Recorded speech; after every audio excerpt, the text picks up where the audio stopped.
We all do it. We silence our phones. We swipe away notifications. We tell ourselves, I'll deal with this later. But for Gladys Bennet, later never came. He ignored a single text message from his wife, Chloe, thinking it was just another argument, just another plea for attention. He didn't know that while he was sitting in a climate-controlled boardroom, sipping lukewarm water, his wife was typing her final words on this earth.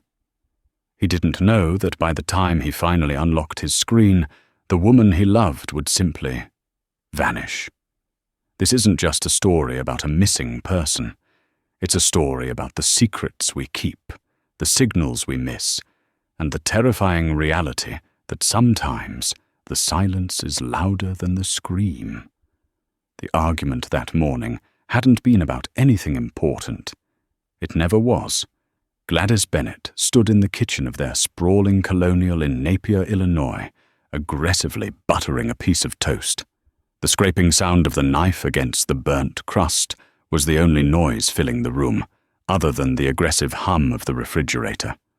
Chloe was leaning against the granite island, her arms crossed tight across her chest, protecting herself from the coldness radiating off him. She looked tired, not just sleep-deprived, though the dark circles under her hazel eyes confirmed that, but soul-tired. "You're not listening to me, Gladys," she said, her voice barely above a whisper. "I have a bad feeling. It's not just the car, it's everything. I feel like someone is watching the house." Gladys didn't look up.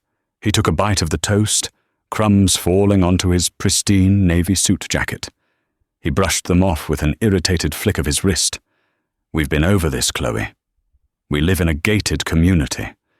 We have a security system that cost more than my first car.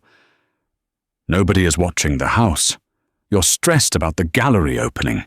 You're projecting." "It's not the gallery," she insisted, stepping closer. She reached out, her fingers brushing his sleeve. He flinched away, grabbing his car keys from the counter.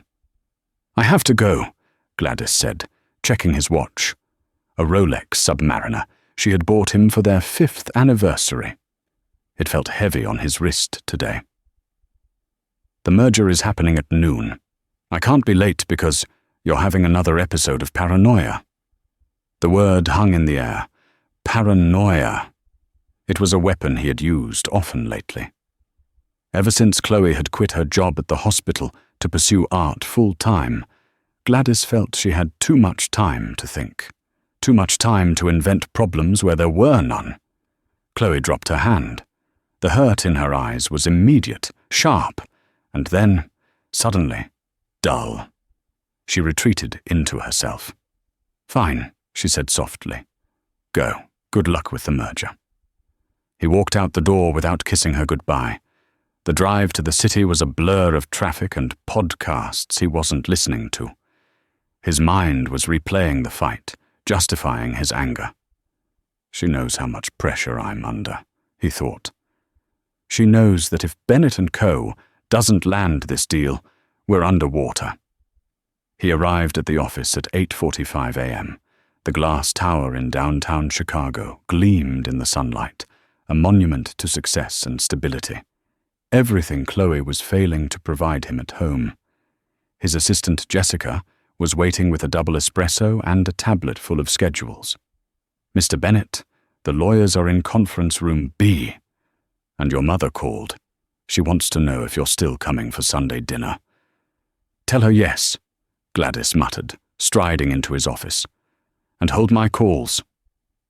At 10:13 a.m., his phone buzzed against the mahogany desk. He glanced down. A text from Chloe. The preview on the lock screen cut the message off. All he saw was, "Gladys, please pick up. I think I made a mem." He sighed, rolling his eyes. "She thinks she made a mistake," he interpreted. "Probably about the fight. She wants to apologize. She wants to talk about her feelings again." He was in the middle of reviewing the liability clauses for the merger. He couldn't deal with an emotional post-mortem of their breakfast argument. Not now. He swiped the notification away. He flipped the phone face down. At 11:05 a.m., the phone buzzed again. Then again at 11:07 a.m. 2 missed calls. Chloe. Persistent, he muttered to the empty room. He picked up the phone, ready to text back something sharp. Something like in a meeting, stop calling. But just as his thumb hovered over the screen, Jessica knocked on the door. They're ready for you, Gladys. He dropped the phone back onto the desk. Coming? He walked out of his office, adjusting his tie, leaving the device behind. He felt a strange sense of satisfaction, a petty victory. Let her wait, he thought. Let her sit in the silence for a few hours. Maybe she'll realize she can't just demand my attention whenever she feels insecure. The meeting lasted 3 hours. It was grueling. The opposing counsel, a sharp-tongued man named Arthur Vance, tore apart their initial proposal. Gladys had to fight for every inch of equity. By the time they shook hands at 2:30 p.m., Gladys was exhausted but triumphant. The deal was done. He walked back to his office, loosening his tie, a grin spreading across his face. He wanted to call someone. He wanted to celebrate. He reached for his phone. The screen was black. Dead battery. Damn it, he hissed. He plugged it into the charger and waited for the Apple logo to appear. When the screen finally lit up, a cascade of notifications flooded in. Emails from the team. A text from his gym buddy. A reminder about the dentist. But nothing new from Chloe. No angry follow-up texts. No, why are you ignoring me? No passive-aggressive emojis. Just the text from 10:13 a.m. and the 2 missed calls. Curiosity, mixed with a sudden, cold prickle of guilt, made him finally open the message he had ignored for 5 hours. He tapped the green icon. The thread opened. He read the full message. Gladys, please pick up. I think I made a mistake coming here. The blue van followed me. I'm at the storage unit on 5th. He's getting out. Gladys stared at the words. The air in the office seemed to vanish. The triumphant buzz of the merger evaporated, replaced by a dull roaring in his ears. The blue van. She had mentioned a blue van 3 days ago. She said it had been parked across the street from the house. Gladys had told her it was a contractor for the neighbors. He had laughed at her. He's getting out. Gladys looked at the timestamp. 10:13 a.m. It was now 2:45 p.m. He hit the call button. It rang once, twice, 3 times. Hi, you've reached Chloe. I'm probably painting or running errands. Leave a message. Her voice was cheerful. Normal. A recording from a life that existed yesterday. He called again. Voicemail. Again. Voicemail. His thumb hovered over the Find My app. He tapped it. The map loaded, the little circle spinning, searching for her location. Location not found. Last seen, 10:15 a.m. near West 5th Street, Public Storage, 2 minutes after the text. Then, nothing. Gladys grabbed his jacket, his keys, and sprinted out of the office. Jessica tried to ask him about the press release, but he pushed past her, his face pale, his eyes wide with a terror he couldn't yet name. The drive from downtown Chicago to the storage facility on West 5th usually took 40 minutes. Gladys made it in 22. He drove like a madman, weaving through the afternoon traffic, honking at pedestrians, risking his life and license. Every time he stopped at a red light, he pounded the steering wheel, screaming at the uncaring windshield. Pick up, Chloe. Pick up, pick up, pick up. Why was she at the storage unit? They rented a small unit there for old furniture and some of Chloe's larger canvas supplies, but she hadn't been there in months. Why go today? Why after the fight? I think I made a mistake coming here. Had she gone there to hide? To get something? To leave him? No. The text didn't sound like a breakup. He's getting out. Gladys screeched into the parking lot of the storage facility. It was a desolate place. Rows of corrugated metal doors painted a peeling orange, surrounded by a chain-link fence topped with razor wire. The office at the front was dark. The manager was out to lunch or gone for the day. Gladys's car skidded to a halt near the gate. He punched in his access code. The gate rattled open, agonizingly slow. He didn't wait for it to finish. He squeezed his Mercedes through the gap, scraping the side mirror. He drove to Row D, Unit 404. Their unit. The aisle was empty. The wind blew a stray plastic bag across the asphalt, making a scratching sound that sounded like footsteps. He parked the car and jumped out. "Chloe!" he shouted. His voice cracked. "Chloe!" Unit 404 was closed. The padlock, a heavy-duty master lock, was hanging open on the latch. She had unlocked it. But she hadn't locked it back. Gladys ran to the door. He grabbed the handle and heaved it upward. The metal door rolled up with a thunderous crash that echoed through the empty facility. He braced himself for what he might see. A body. Blood. But there was nothing. Just old boxes. A broken lamp. A stack of Chloe's old art portfolios from college. Everything looked undisturbed. The dust on the floor was thick, except for the footprints. Gladys knelt down. In the layer of grey dust coating the concrete floor, there were marks. Small sneaker prints. Chloe's Nikes. They walked into the unit, towards the back, where a stack of boxes sat. Then there were other prints. Large. Heavy boots. The tread was deep, aggressive. The boot prints didn't walk in. They started near the door and scuffed heavily toward where Chloe's prints were. And then there were drag marks. 2 long, sweeping lines through the dust, as if heels were being pulled backward. Gladys scrambled backward, falling onto his calm, his breath coming in short, hyperventilating gasps. No. No. No. No. He looked around the unit wildly. In the corner, near the drag marks, something bright caught his eye. He crawled toward it. It was her phone. It was smashed. The screen was shattered into a spiderweb of glass, the metal casing bent as if it had been stomped on by a heavy boot. And next to it lay a scarf, a red silk scarf with a floral pattern. Gladys picked it up. It smelled like her perfume, vanilla and jasmine. It was the scarf she had been wearing this morning, the one she had wrapped around her neck when she told him she was scared. "I feel like someone is watching the house." "You're paranoid," he had told her. Gladys clutched the scarf to his chest, sinking to his knees on the dirty concrete. He let out a scream of pure, primal anguish that tore at his throat. He had ignored her. He had silenced her. And now all he had was a broken phone and a red scarf. He fumbled for his own phone, his fingers shaking so badly he could barely dial. He hit 911. "911, what is your emergency?" "My wife," Gladys sobbed, the tears finally spilling over, hot and blinding. "My wife has been taken. I found her phone. There was a man in a blue van." "Sir, take a deep breath. Where are you?" "The storage unit's on 5th. Please, send someone. I think I killed her." "Sir, did you harm your wife?" The operator's voice sharpened. "No," Gladys yelled. "No, I ignored her text. I ignored her and now she's gone."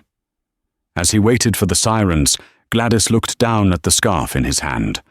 Tucked into the fold of the silk, caught on a loose thread, was a small piece of paper. He pulled it out. It was a receipt. Not from a store. It was an ATM slip from a bank in the bad part of town. Dated 9:45 a.m. today. Withdrawal, $5,000. Why did Chloe withdraw $5,000 an hour before she disappeared? And who was she paying? A police cruiser turned the corner, lights flashing silently, bouncing off the orange metal doors. Gladys stood up, wiping his face. He knew how this looked. The fight. The large withdrawal.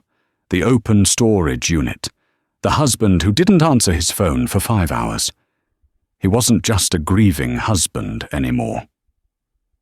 As the officer stepped out of the car, hand resting cautiously on his holster, Gladys realized the truth. To the world, he was the villain of this story. The interview room at the 12th District Precinct didn't look like it did in the movies. It wasn't dark and smoky. It was blindingly bright, lit by buzzing fluorescent tubes that made Gladys Bennett's headache pound behind his eyes like a sledgehammer. He had been sitting there for 3 hours. No phone, no watch. Just a metal table bolted to the floor and a two-way mirror that reflected his own disheveled reflection. He looked like a wreck, suit jacket rumpled, tie gone, eyes bloodshot. He looked guilty. The door buzzed and swung open. Detective Amanda Miller walked in. She was a sharp-featured woman in her late 40s, wearing a nondescript grey blazer and an expression of permanent exhaustion.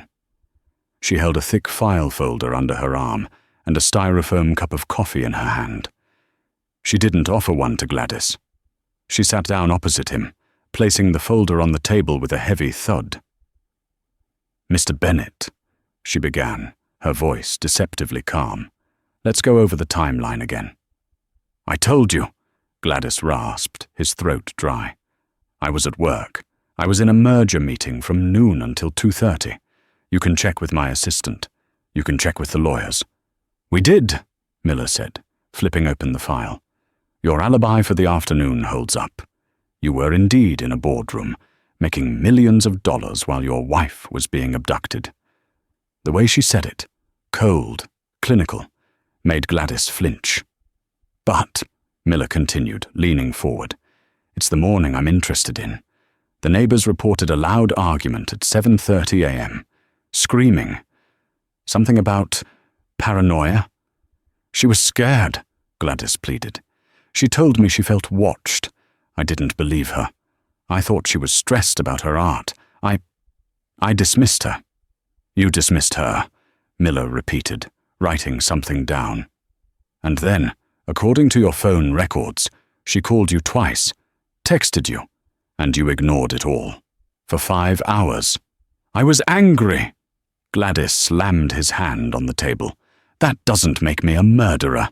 I ignored a text message. I didn't drag her out of a storage unit." Miller stared at him, unblinking. She pulled a photograph out of the file and slid it across the table. "Recognize this?" Gladys looked down. It was a grainy photo taken from a security camera at a gas station down the street from the storage facility. It showed a blue van, an older model, Ford Econoline, rusted around the wheel wells. The windows were tinted dark. "That's the van," Gladys whispered. She mentioned a blue van in the text. "We ran the plates," Miller said. "Stolen 2 days ago from a construction site in Gary, Indiana. But look at the driver." Gladys squinted at the photo.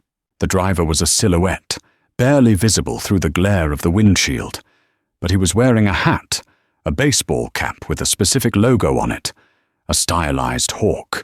Gladys's blood ran cold. That's the logo for the Naperville High football team," he stammered. "My alma mater." "And the team you booster for," Miller noted. "You donate $10,000 a year to that program. A lot of people have that hat, Gladys. But it's an interesting coincidence." She pulled another photo. This one was from inside the storage unit. "We processed the unit, Gladys. We found the phone, we found the scarf, but we found something else you didn't mention." She slid a photo of a painting across the table. It was a canvas, propped up against the back wall of the unit, hidden behind the boxes Gladys had looked at. It was a portrait of Gladys. But it wasn't flattering. It was painted in jagged, violent strokes of red and black. In the painting, Gladys's mouth was sewn shut with wire, and in the background, standing in the shadows behind painted Gladys, was a figure, a woman. She had no face, just a blank oval. But she was holding a knife against Gladys's neck.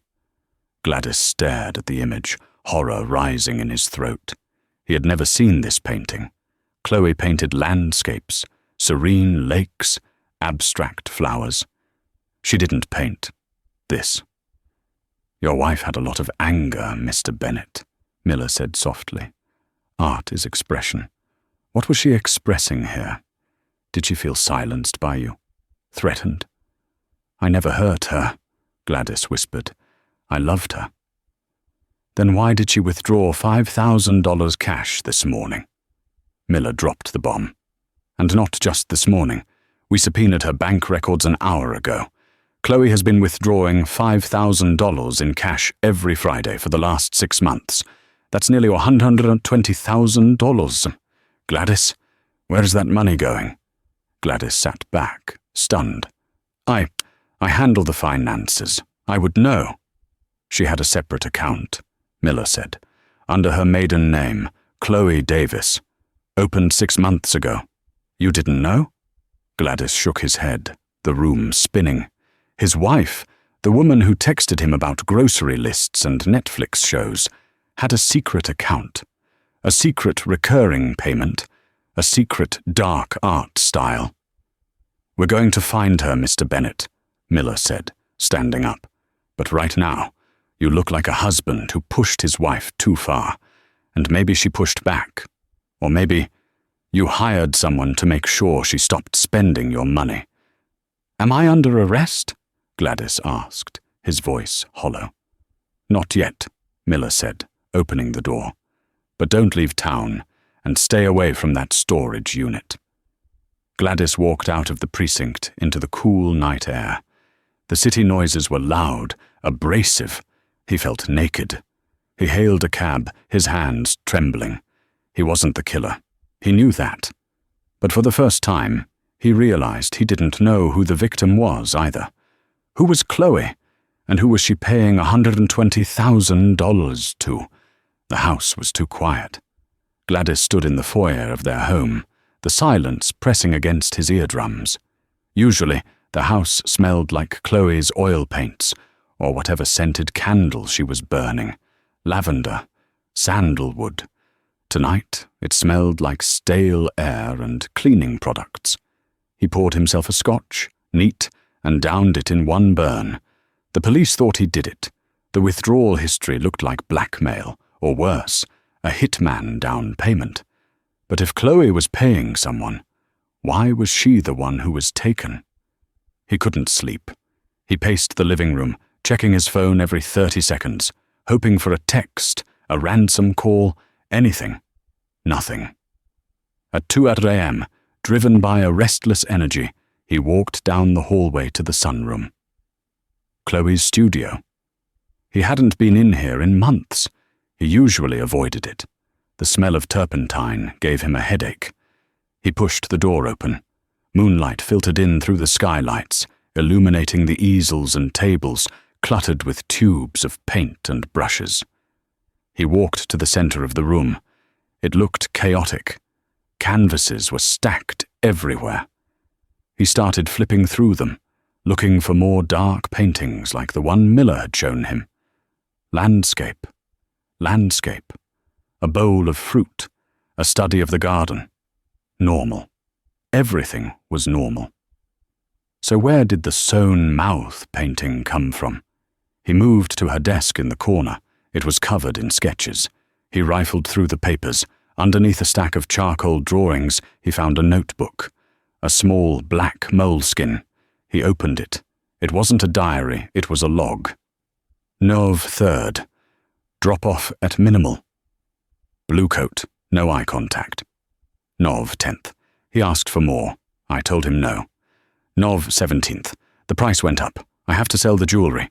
Gladys's heart hammered against his ribs. He asked for more. Blackmail.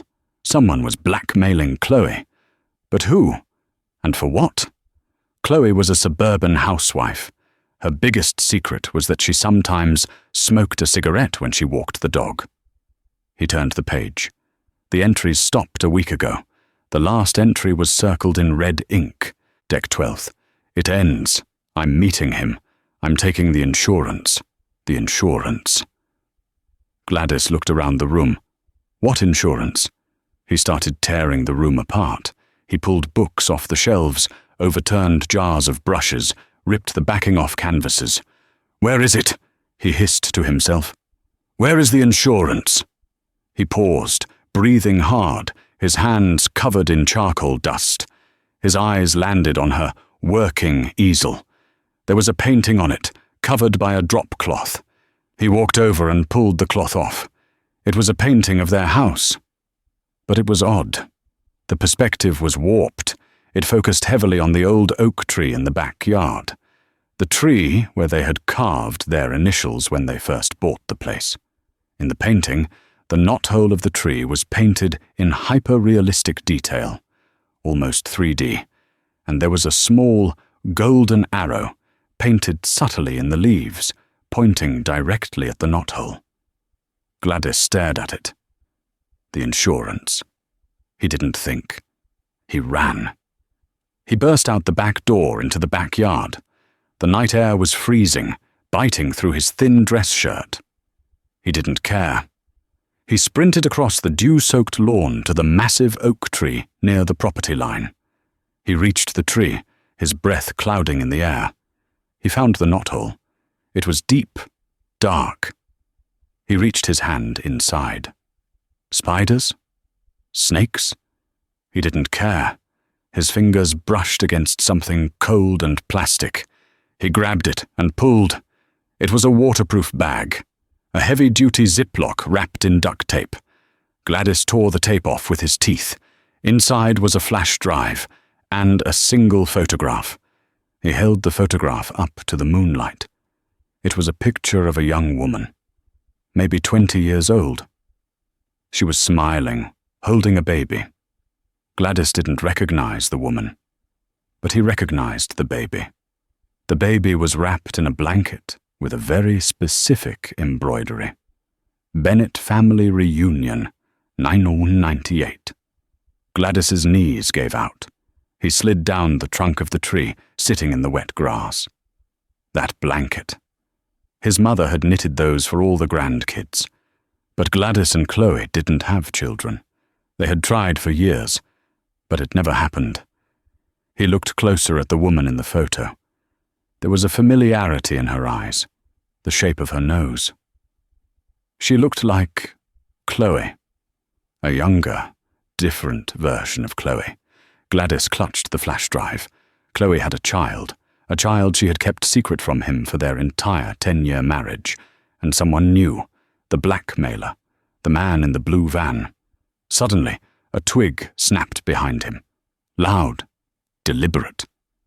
Gladys froze. He wasn't alone in the backyard. He slowly turned his head. Standing at the edge of the woods that bordered their property, about 50 feet away, was a figure. A man, wearing a heavy coat and a baseball cap, the cap with the hawk logo. The man wasn't moving. He was just watching Gladys, watching him find the insurance. Gladys scrambled to his feet, clutching the bag. "Who are you?" he screamed into the night. "Where is she?" The man didn't answer. He raised a hand. In it, he held a phone. He tapped the screen.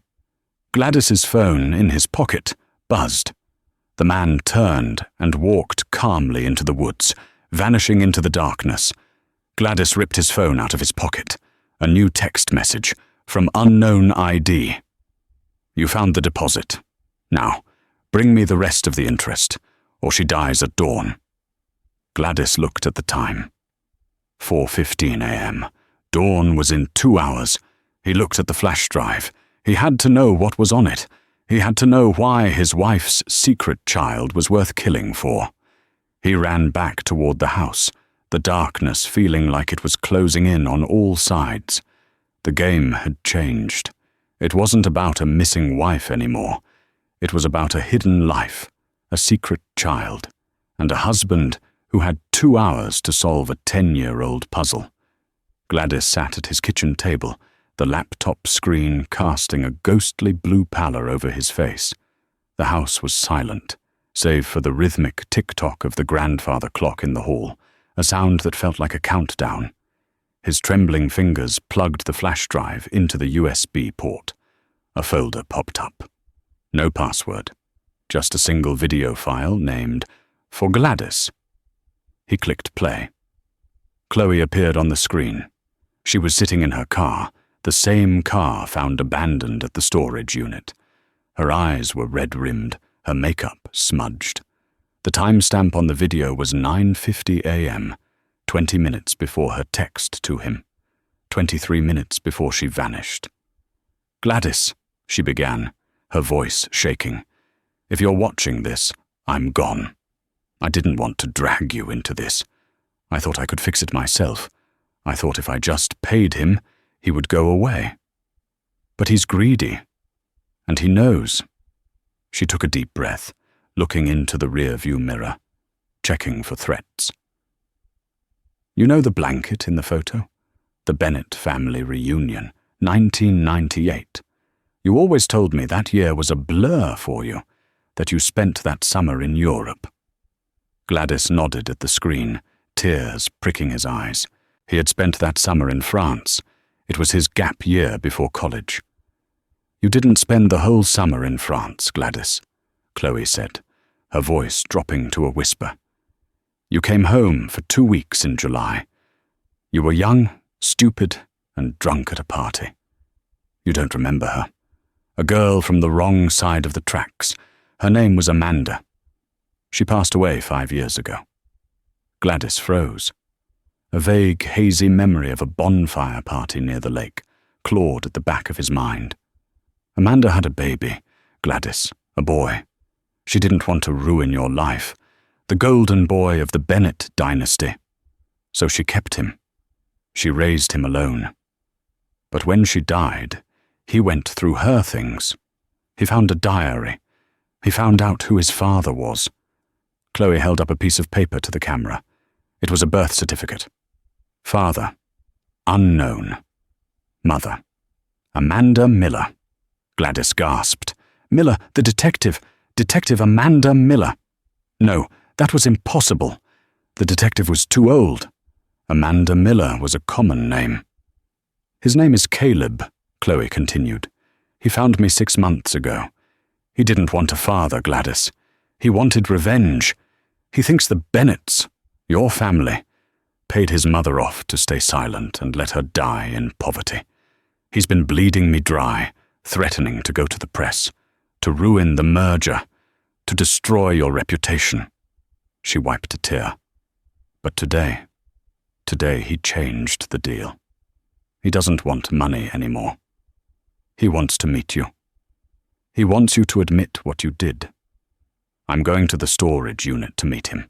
I'm scared, Gladys. He's unstable. If I don't come back, check the tracker I sewed into the hem of the red scarf." The video cut to black. Gladys stared at the screen, his heart hammering a frantic rhythm against his ribs. A son. He had a son. And Chloe had been protecting him from this secret for 6 months, paying for his sins with her own safety. The scarf. Gladys grabbed the red scarf from the table where he had left it. He ran his fingers along the hem. There, a small, hard lump.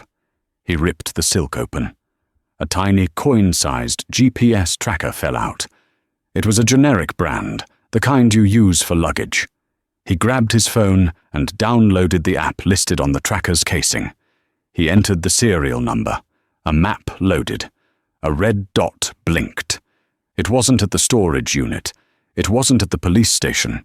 It was moving, fast, southbound on I-55. Gladys didn't call the police. He couldn't. If Detective Miller saw this, if the police found out the victim was paying hush money to the husband's secret illegitimate son, the narrative would spin out of control. They would think Gladys and Chloe were in on it together, or that Gladys killed her to silence the boy. He had to get to her first. He ran to his car. As he reversed out of the driveway, his phone buzzed. "Detective Miller. We found the van, Mr. Bennett, abandoned by the river. No sign of your wife, but we found blood in the back. A lot of it. You need to come in." Gladys threw the phone onto the passenger seat. "Not yet," he growled, flooring the accelerator. He followed the dot on the tracker app. It led him out of the suburbs, past the city limits, into the industrial wasteland of Joliet. Old refineries, rusted bridges, endless fields of corn stubble. The dot stopped. Gladys zoomed in on the map. Location: the old ironworks mill, an abandoned factory complex. He killed his headlights as he approached the turnoff. The moon was obscured by clouds, pitching the world into darkness. He drove down a gravel road, the tires crunching loudly in the silence. He saw a vehicle parked near the main hangar. Not a blue van. A black SUV. Gladys parked his car in the tall grass, grabbed a tire iron from his trunk, and crept toward the building. The massive sliding doors of the mill were rusted open a few feet. Flickering light spilled out from inside. Gladys squeezed through the gap. The smell of rust and damp earth was overpowering. In the center of the cavernous room, illuminated by a portable construction light, were 2 chairs. In one chair sat Chloe.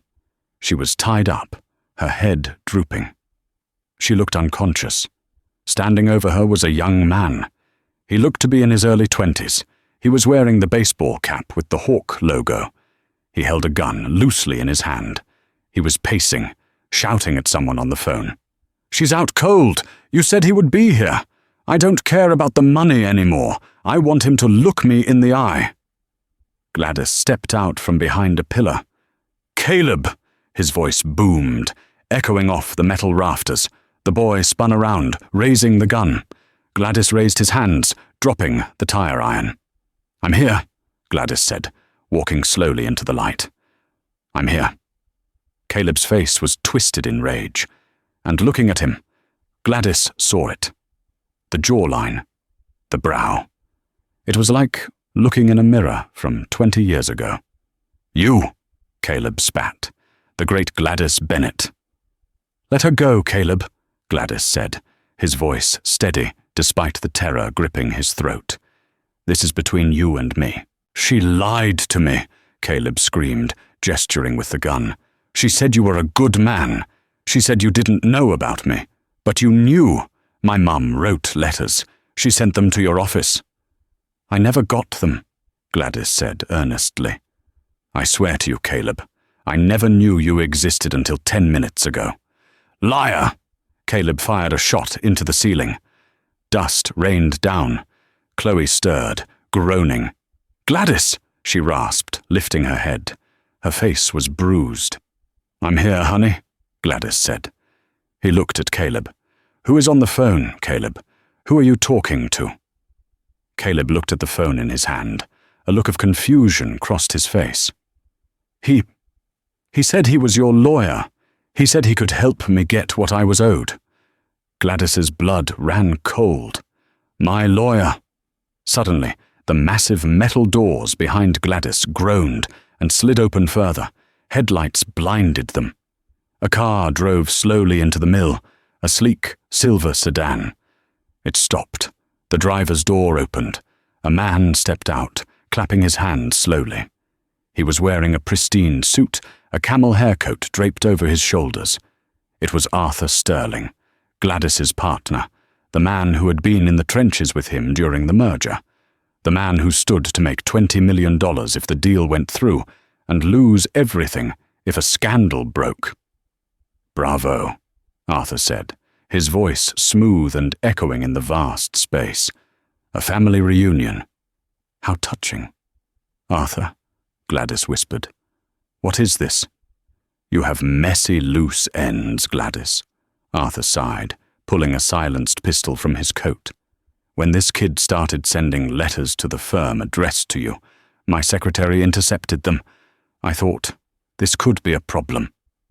But then I realized, it could be an opportunity." "You used him," Chloe spat, straining against her ropes.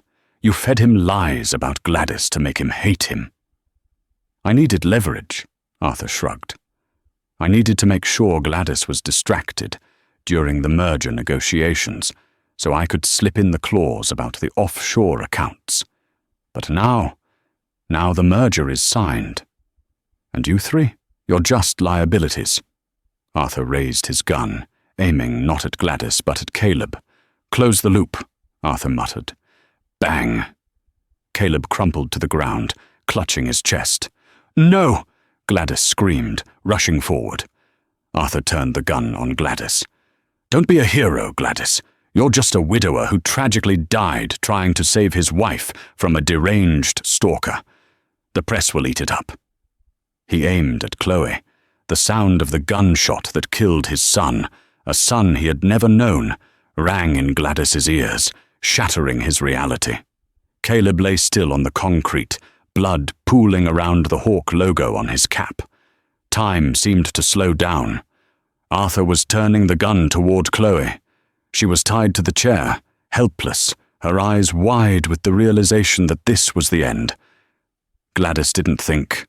He didn't calculate. He lunged, not at Arthur. He was too far away. He lunged at the portable construction light standing on a tripod between them. He tackled the stand, sending the blindingly bright halogen lamp crashing toward Arthur. The bulb shattered on the concrete with a loud pop, plunging the mill into near-total darkness. The only light came from the headlights of Arthur's car, which were pointing away from them, creating long, distorted shadows. Damn it, Arthur shouted, firing blindly into the dark. 2 bullets pinged off the metal pillars near Gladys's head. Chloe, Gladys whispered, scrambling on his hands and knees across the dirty floor. Chloe, where are you? I'm here, she whimpered from the darkness. Gladys found her chair by touch. His hands fumbled with the ropes. They were tight, zip ties. He couldn't untie them. The tire iron, he muttered. I dropped the tire iron. Gladys, he's coming, Chloe hissed. They could hear Arthur's footsteps, slow and deliberate, crunching on the glass of the broken light. You can't hide in here forever, Gladys, Arthur taunted. I know this place. My father owned it.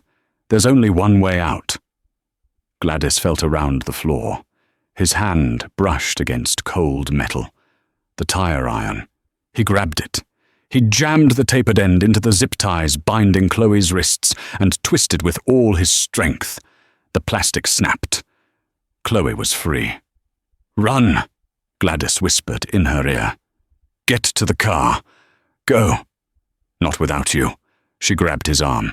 I have to buy you time, he said, pushing her toward the shadows. Go.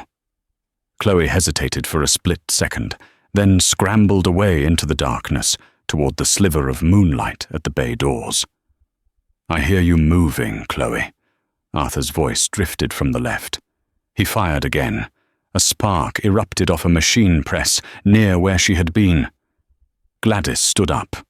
He clutched the tire iron. He was 40 years old, an executive who spent his days typing emails. Arthur was a hunter, a man who went on safaris. But Arthur had killed his son. Gladys picked up a loose bolt from the floor and threw it hard to the right, hitting a metal drum. Clang! Arthur spun and fired at the sound. Gladys charged. He didn't scream.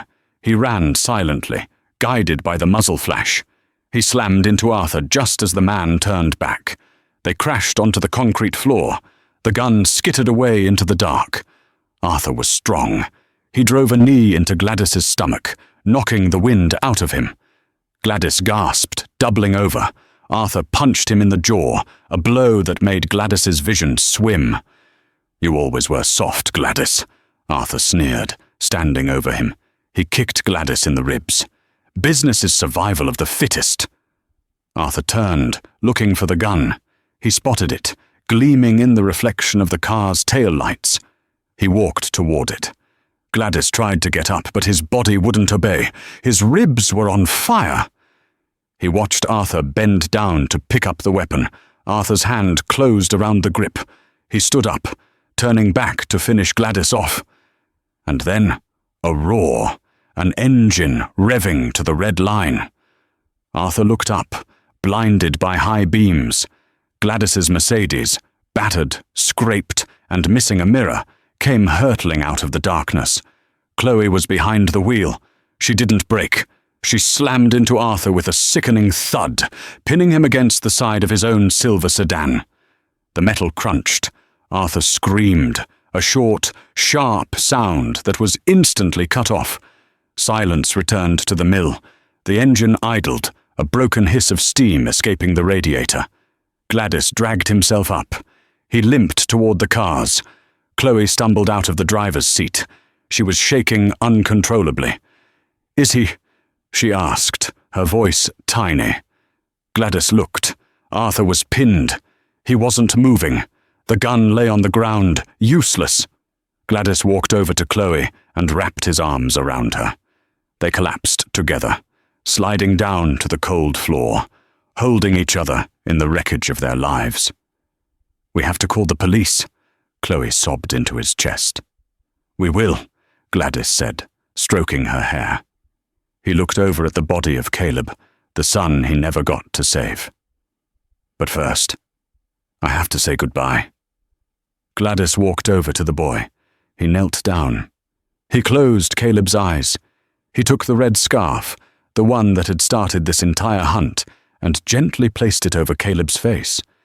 "I'm sorry," Gladys whispered. "I'm so sorry." Sirens wailed in the distance. Real sirens this time. Detective Miller must have tracked the phone or the gunshots reported by neighbors. As the blue and red lights began to flash against the walls of the mill, Gladys took Chloe's hand. They were alive. But they were different people now. The silence between them was gone, replaced by a truth too heavy to carry, but one they would have to carry together. The silence in the old ironworks mill was heavier than the gunfire had been. It was a suffocating, ringing silence, broken only by the ticking of the cooling engine and the rhythmic drip, drip, drip of fluid leaking from the smashed radiator of Gladys's Mercedes.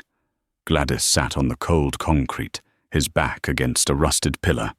His ribs throbbed with every breath, a sharp reminder of Arthur's kick. But the physical pain was distant, muted by shock. Chloe sat beside him, her knees pulled to her chest, wrapped in Gladys's torn suit jacket. She wasn't crying anymore. She was staring at the space where the headlights cut through the gloom, illuminating the wreckage of the night. 10 yards away lay the body of Arthur Sterling, the man who had been the best man at their wedding, pinned against the silver sedan that was meant to be his getaway car. And further back, almost lost in the shadows, lay Caleb. Gladys couldn't take his eyes off the boy. He looked so young now that the rage had left his face.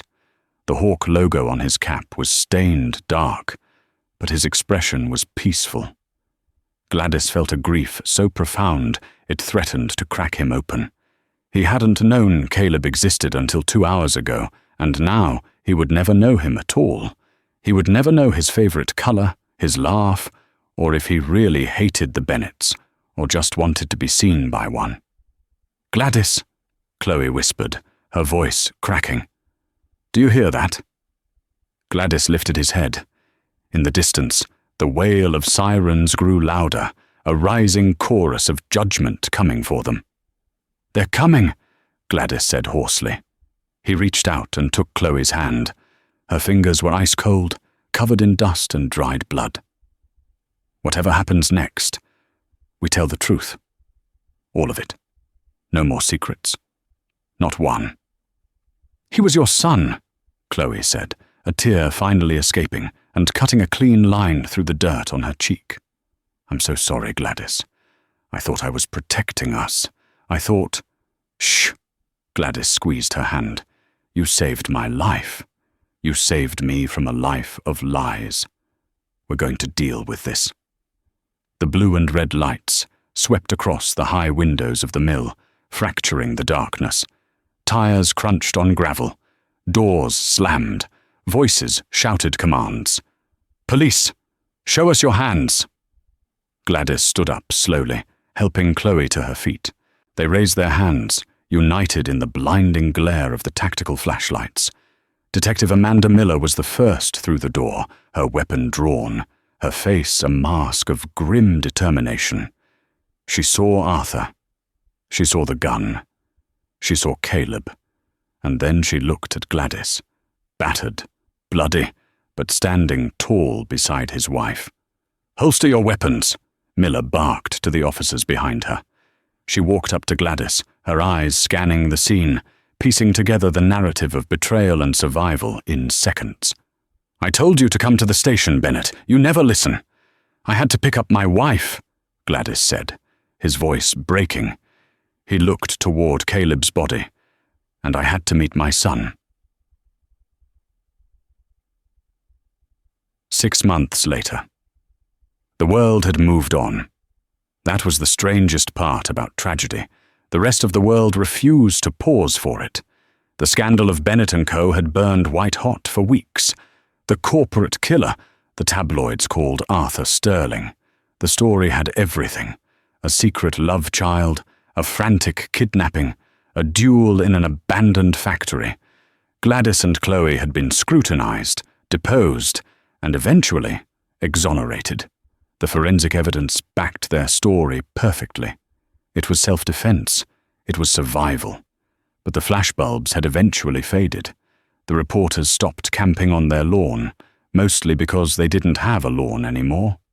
Gladys sat on the wooden porch of a small A-frame cabin in Whitefish, Montana. The air here was crisp, smelling of pine needles and snowmelt, a stark contrast to the sterile air conditioning of his old office or the metallic tang of the mill. He held a steaming mug of coffee, watching the mist roll off the lake. His phone sat on the railing, screen dark. He was different now. The man who had obsessively checked his emails during dinner, who had measured his worth in billable hours and merger acquisitions, was gone. That man had died in the mill alongside Arthur. The door behind him creaked open. Chloe stepped out, wrapping a thick wool cardigan around herself. She looked healthier. The dark circles were gone, replaced by a dusting of freckles from the mountain sun.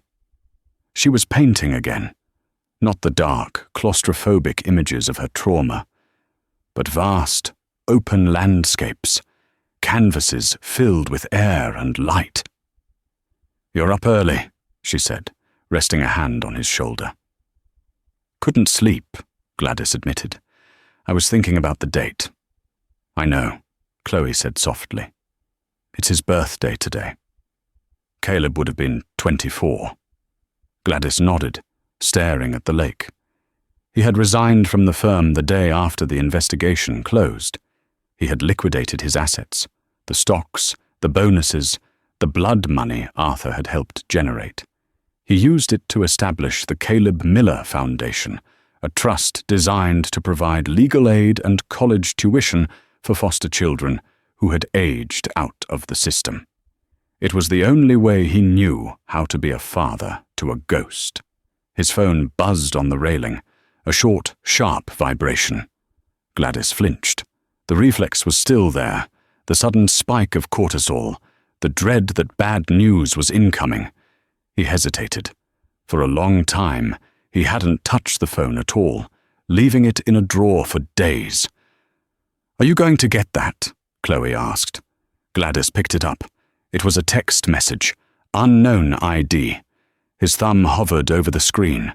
The last time he received a text from an unknown number, it was a death threat. He took a breath and tapped the notification. "Mr. Bennett, my name is Jenna. I'm Amanda's sister, Caleb's aunt." Gladys's breath hitched. He read on. "I saw the news about the foundation. I wanted you to know. Caleb was angry, but he was a good kid. He kept a picture of you in his wallet. He told me once that he hoped you were a good man, so he wouldn't have to hate you. You were late, Gladys. Too late for him. But what you're doing now, he would have liked that. Thank you for the headstone. It's beautiful." Gladys read the message twice. The tightness in his chest, a knot that had been there for half a year, began to loosen. He wasn't forgiven. He knew that. You don't get forgiveness for 20 years of absence. But he was acknowledged. He typed a reply. His fingers were steady. Thank you, Jenna. If you ever have stories about him, I'm ready to listen, whenever you're ready. He hit send. Then he looked at the device in his hand, the black mirror that had dictated his life for so long, the device that had almost cost him his wife because he couldn't be bothered to look at it, and then almost cost him his soul because he couldn't look away. Everything okay? Chloe asked, watching him closely. Yeah, Gladys said, looking up at her. He saw the way the morning light caught her hair. He saw the patience in her eyes. He realized he had almost missed this. He had almost missed her. Everything is okay, he repeated. I'm just done with this. Done with what? The noise. Gladys pressed the side button on his phone. The screen prompted him. Slide to power off. He didn't hesitate. He slid his thumb across the glass. The screen swirled with a shutting down animation, and then it went black. He set the phone face down on the railing and turned his chair to face his wife. So, he said, a genuine smile touching his lips for the first time in months. Tell me about the painting you're working on. The blue one. Chloe smiled back, a radiant, surprised look. You really want to know? It's a long story.